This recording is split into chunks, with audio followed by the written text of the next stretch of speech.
الحمدللہ رب العالمین والصلاة والسلام علی سید الانبیاء والمرسلین اما بعد فاعوذ باللہ من الشیطان الرجیم بسم اللہ الرحمن الرحیم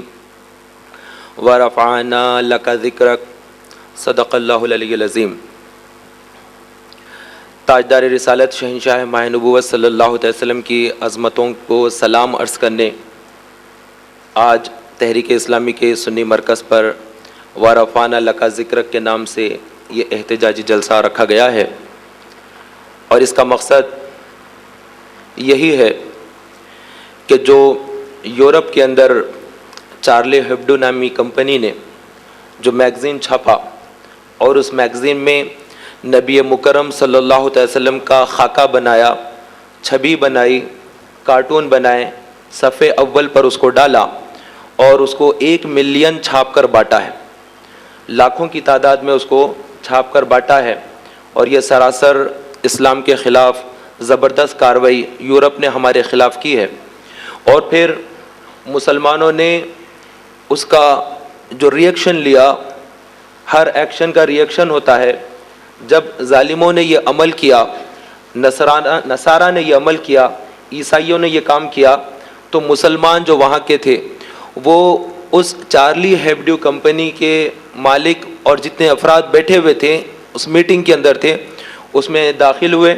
اور تیزی کے ساتھ گولیوں کی بوچھار کی اور 12 عیسائیوں کو انہوں نے وہاں پر ہلاک کیا۔ اس کے بعد بہت بڑے پیمانے پر یورپ اکٹھا ہوا اور ساری یورپی سامراجی طاقتیں، جس کے اندر فرانس نے اس کی سرپرستی کی، اور پھر اٹلی بھی ہے، جرمن بھی ہے، سویڈن بھی ہے، سوئٹزرلینڈ بھی ہے، اس کے علاوہ امریکہ، کینیڈا اور نہ جانے کتنے ممالک ہیں یورپ کے، ان ممالک کے علاوہ ایشیا کے ممالک، افریقہ کے ممالک اور انٹارکٹیکا کے بھی ممالک اور دیگر جو ممالک ہوتے ہیں جہاں جہاں سے بھی ممکن ان کو تھا، سب نے سربراہان سب جمع ہوئے، کوئی ملک کا صدر، کوئی ملک کا وزیر اعظم یا کسی ملک کا وزیر خارجہ، تقریباً 45-50 کی تعداد میں ملک کے صدور جمع ہوئے، اور انہوں نے 1 ملین کانفرنس کی، بلکہ اس کو بلین کانفرنس کیا جائے کہ بہت بڑی تعداد میں یہ لوگ جمع ہوئے۔ تو اس میں جرمن کے لوگ اپنی جگہ پر، سب لوگ اپنی جگہ پر، یہ فرانس کے شہر پیرس کے اندر یہ واقعہ پیش آیا، اور پیرس کے اندر بڑی تعداد کے اندر لوگ جمع ہوئے، اور یقیناً ان کی اکثریت سب عیسائی تھے، کچھ یہودی بھی اس میں جمع تھے، اور انہوں نے وہ جلسہ کیا اس میں، اور بہت بڑا احتجاج انہوں نے کیا، اور اس احتجاج کے اندر انہوں نے باقاعدہ طور پر یہ میسیج دیا امت مسلمہ کو، یہ میسیج دیا ہم مسلمانوں کو کہ ہم صحافت کی آزادی کو ہم ترک نہیں کریں گے، ہم صحافت کو آزادی دیں گے، ہم اس کو بالکل روک نہیں لگا سکتے، اور یہ ہمارا اختیار تمیزی ہے۔ اس طرح باقاعدہ طور پر انہوں نے اس کا اعلان کیا۔ اس کا مطلب یہ ہوا، وہ صاف طور پر ہمیں یہ باور کر رہے ہیں، بلکہ ہمیں وہ چیلنج کر کے یہ بول رہے ہیں کہ مسلمان اگر قتل بھی کر دیتے ہیں، 12 عیسائی اگر مر بھی جاتے ہیں، تب بھی ہم نبی کی گستاخی ضرور کریں گے، اور ہم وہ کارٹون بنائیں گے، چھاپیں گے۔ اس کے بعد پھر انہوں نے 10 لاکھ کی تعداد میں پھر سے چھاپا اس کارٹون کو،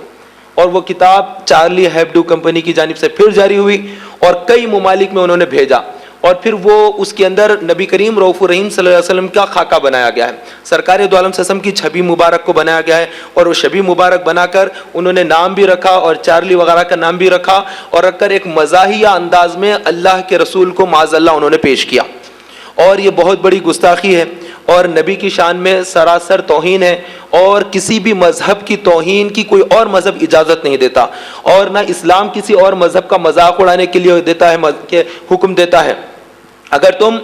کسی معبودان باطل کا مذاق اڑاؤ گے، ان کا تمسخر کرو گے، تو وہ تمہارے رب کے خلاف بولیں گے، اس لیے ہم کسی دوسرے مذہب کے خلاف بھی بولنے کی ہمیں اجازت نہیں ہے، نہ اسلام کسی اور مذہب کے خلاف بولنے کی اجازت دیتا ہے، نہ اپنے مذہب کے خلاف بولنے پر خاموشی اختیار کرنے کا حکم دیتا ہے، بلکہ اس چیز کے اوپر جو غلطی ہوتی ہے اس کو واقعی طور پر روکنے کا حکم دیتا ہے، اور صاف صاف ظاہر کر دیتا ہے کہ کیا ہونا چاہیے اور کیا نہیں ہونا چاہیے، اور جو کچھ ہوا یقیناً بے انتہا غلط ہوا، اور رسول کی وہ ذات کے تعلق سے اس طرح سے کہنا، وہ عظمت والی ذات، وہ عظیم ذات جن کے صدقے میں ساری کائنات کا وجود عمل میں لایا گیا ہے، جن کے صدقے میں ساری کہکشاں سجائی گئی ہے، اس ذات اکبر کے بارے میں، اس عظیم ذات کے بارے میں، اس ذات مکرم کے بارے میں اس طرح سے گستاخانہ کارٹون وغیرہ بنانا کتنی مایوب بات ہے۔ جہاں پر جہالت ہے، صفاکی ہے، درندگی ہے اور ظلم ہے، جبر ہے، انتشار ہے، ایسے حالات میں اللہ کا رسول دنیا میں جلوہ گر ہوا تو اس نے امن کا پیغام لے آیا ہے، اور ساری دنیا کو جس نے امن کا پیغام دیا، ساری دنیا کو جس نے سکون کا پیغام دیا، اور ساری کائنات میں جس نے امن کو قائم کیا، اس رسول کا اس طرح سے مذاق اڑایا جائے، اس رسول محترم کو اس طرح سے شبیہ بنائی جائے اور پھر کارٹون کی شکل میں دیا جائے، اور پھر یہودی اور نصرانی اس پر خوش ہوں کہ ہم نے بہت اچھا کام کیا ہے، اور پھر مسلمانوں کی دل آزاری کی جائے اور مسلمانوں کو تکلیف پہنچائی جائے، اور پھر ایک آدمی کی آزادی صحافت کا تم حوالہ دیتے ہو اور لاکھ مسلمان اس کے اندر دل آزردہ ہوتے ہیں، وہ غمگین ہوتے ہیں۔ کروڑوں کی آبادی مسلمانوں کی غمگین ہوئی ہے، بڑی تعداد میں مسلمان جن تک یہ خبر پہنچی وہ غمزدہ ہے کہ ہمارے نبی کے ساتھ اس طرح سے مذاق اڑایا جا رہا ہے، ہمارے رسول کا احترام نہیں کیا جا رہا ہے، بلکہ کارٹون کی شکل دی جا رہی ہے اور مسخرہ پن کیا جا رہا ہے، تمسخر کیا جا رہا ہے، اور اس طرح سے توہین رسالت کا باقاعدہ طور پر یہاں پر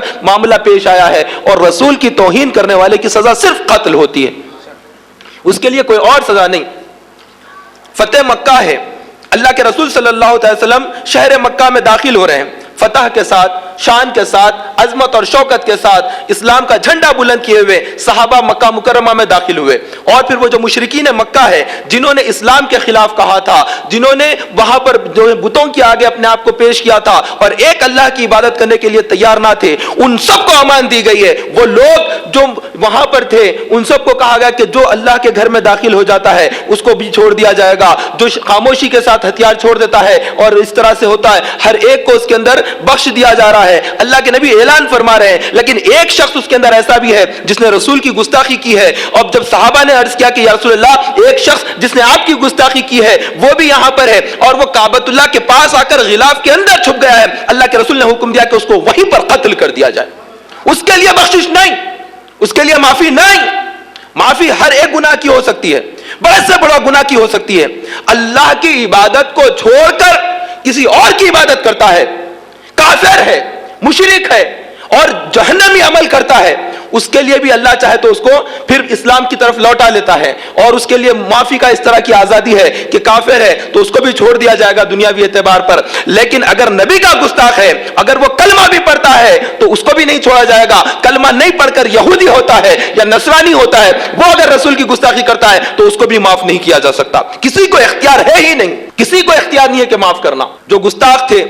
اعلیٰ حضرت نے اپنے فتوے میں انہیں کافر فرما دیا،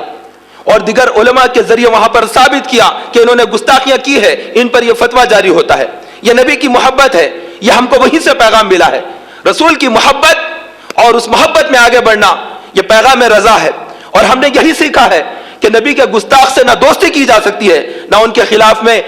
نہ ان کے معاملات پر خاموشی اختیار کی جا سکتی ہے، بلکہ اپنے آپ کو آگے بڑھانا پڑے گا۔ محترم پیارے دینی بھائیوں، آپ نے دیکھا ہوگا کہ ایک گروہ آیا اور غوث اعظم دستگیر رضی اللہ عنہ کی بارگاہ میں حاضر ہو کر کہنے لگا کہ آپ اس دور کے بڑے عالموں میں سے ہوتے ہیں، اور اللہ کے نبی، آپ کے نبی نے یوں اعلان کیا ہے کہ میرے جو علماء ہیں، میری امت کے جو علماء ہیں وہ وارث الانبیاء ہیں، انبیاء کے وارث ہیں۔ کافروں کا ایک گروہ غوث اعظم کی بارگاہ میں آ کر کہتا ہے کہ آپ کے نبی نے تو کہا تھا کہ میری امت کے علماء وارث الانبیاء ہے، تو آپ کی اس وقت آپ ولی بھی ہیں اور آپ عالم دین بھی ہیں، تو آپ اس طرح سے انبیاء کی مثل ہو گئے ہیں، نبی کے مثل آپ بھی مانے جائے رہے ہوں گے۔ تو پہلے کے جو انبیاء ہوئے ہیں جیسے کہ حضرت عیسیٰ علیہ السلام، انہوں نے تو ٹھوکر سے مردوں کو زندہ کیا ہے، تو تمہارے نبی نے تو مردوں کو زندہ بھی نہیں کیا ہے، تو اس لحاظ سے تمہارے نبی سے ہمارے نبی افضل ہیں، یعنی محمد رسول اللہ صلی اللہ علیہ وسلم کی ذات اکرم پر انہوں نے اس طرح سے یہ انگلی اٹھائی اور کہا کہ ان سے افضل حضرت عیسیٰ علیہ السلام ہے، اور یہ مسلمانوں کا مسلم عقیدہ ہے کہ ساری کائنات کے اندر اللہ نے سب سے افضلیت اگر کسی کو عطا کی ہے تو وہ ذات مصطفیٰ ہے، وہ خالق اور یہ مخلوق، اور وہ مالک اور یہ ان کی ملکیت کو عطا کر دیا ہے۔ تو اللہ کے رسول صلی اللہ علیہ وسلم کی فضیلت سب پر ہے، حضرت عیسیٰ علیہ السلام بھی آپ ہی کے نیچے ہوتے ہیں، تو حضرت عیسیٰ علیہ السلام کو انہوں نے فوقیت دی نصارہ نے. تو حضرت غوث اعظم دستگیر رضی اللہ تعالیٰ عنہ نے فرمایا کہ تم میرے نبی کے بارے میں کہتے ہو, چلو تمہیں کون سا مردہ زندہ کر کے دکھانا ہے, میں زندہ کر کے دکھاتا ہوں.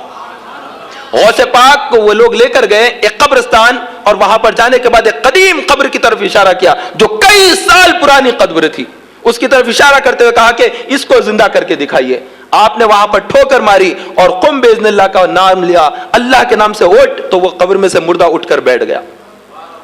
اور اس سے پوچھا گیا کہ تو کون ہے؟ تو اس نے بتایا کہ میں فلاں نبی کا امتی ہوں. اور میں پوچھا کیا کام کرتا تھا؟ تو وہ بانسری کے ساتھ واپس آیا, وہ دنیا میں بانسری بجایا کرتا تھا. تو اس نے پوچھا کہ قیامت قائم ہو گئی؟ تو آپ نے فرمایا کہ نہیں, بلکہ یہ لوگوں کو یہ چیز دکھانا تھا, یہ میرے نبی پر انگلی اٹھا رہے تھے, اس لیے مجھے زندہ کر کے دکھانا تھا. قبر سے نکالا ایک میت کو اور پھر اس کے کلمہ پڑھایا اور اس کو باقاعدہ طور پر پھر دفن کر دیا گیا. تو ہر وقت ہمارے اسلاف نے نبی کے نام پر جس انداز میں بھی لوگ آئے ہیں اس کا مقابلہ کیا ہے, ڈٹ کر مقابلہ کیا ہے. اگر اس انداز میں آیا تو غوث اعظم نے وہاں پر دفاع کے لیے آگے کھڑے ہو گئے.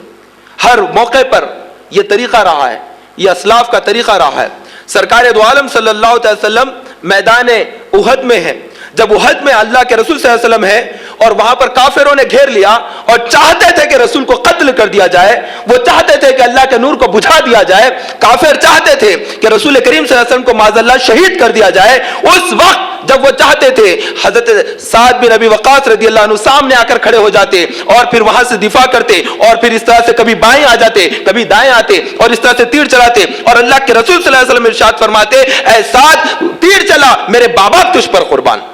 کتنی عظمتوں سے نواز دیا اللہ کے رسول نے انہیں, اپنے غلام کو عزت سے نواز دیا, عظمتوں سے نواز دیا جو ان پر فدا ہوتا ہے. ہم بھی کہتے ہیں فدا کا یا رسول اللہ, ہم بھی آپ پر قربان ہے یا رسول اللہ. ہماری ذات آپ پر قربان, ہمارا جسم آپ پر قربان, ہمارا یہ بدن, ہماری روح, ہمارے ماں باپ سب آپ پر قربان یا رسول اللہ.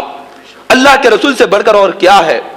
اگر ان کے نام پر موت آ جائے تو یہ زندگی کامیاب ہو جائے, ان کی محبت میں اگر فنا ہو جائے تو وہ شخص بقا پا جائے, اور اگر جو ان سے جو چھوڑ دیا ان کے در سے اگر پھر گیا تو بخدا خدا کا یہی ہے در, نہیں اور کوئی مفر مقر, جو یہاں سے ہو یہی آ کے ہو, جو یہاں نہیں وہ وہاں نہیں.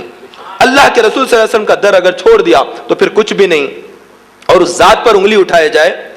تو مسلمان کیسے خاموش رہ سکتا ہے؟ غیرت اسلامی کیوں خاموش رہنے دے سکتی ہے؟ جوش ایمانی کس طرح خاموش رہنے کی اجازت دیتی ہے؟ سوال ہی پیدا نہیں ہوتا. مسلمان کو اس مسئلے پر خاموشی اختیار نہیں کرنی چاہیے, بلکہ اس مسئلے پر آگے بڑھنا چاہیے اور ان کا جواب دینا ہوگا. ہر سطح پر ان کا جواب دینا پڑے گا. وہ جس زاویہ سے آئیں گے اس زاویہ سے مسلمان کو جواب دینا ہوگا. اور جو لوگ اس معاملات کے اندر پڑے ہوئے ہیں اور وہ سمجھتے ہیں کہ ہم ترقی کر لیں گے, ہم کو کچھ نہیں کر سکتے, تو اللہ رب العزت قادر ہے اور وہ خوب بدلہ لینا جانتا ہے اور وہ انتقام لینا جانتا ہے. کس انداز میں کس کو کہاں پر موت آئے گی رب جانتا ہے. بڑی ہلاکت خیز موت ہوگی ان کی جنہوں نے یہ گستاخیاں کی ہے. محترم اور پیارے دینی بھائیوں, آج یہاں پر فدا کا یا رسول اللہ کے نام سے ہم نے یہ اجتماع رکھا. ہر سال 11ویں شریف کے موقع پر تاجدار بغداد کے نام سے تحریک اسلامی کے سنی مرکز پر 11ویں کی شب عظیم الشان پیمانے پر اجتماع رکھا جاتا ہے اور بڑی تعداد میں مسلمان جمع ہوتے ہیں. سرکار غوث اعظم کی محبت میں منقبتیں پڑھی جاتی ہے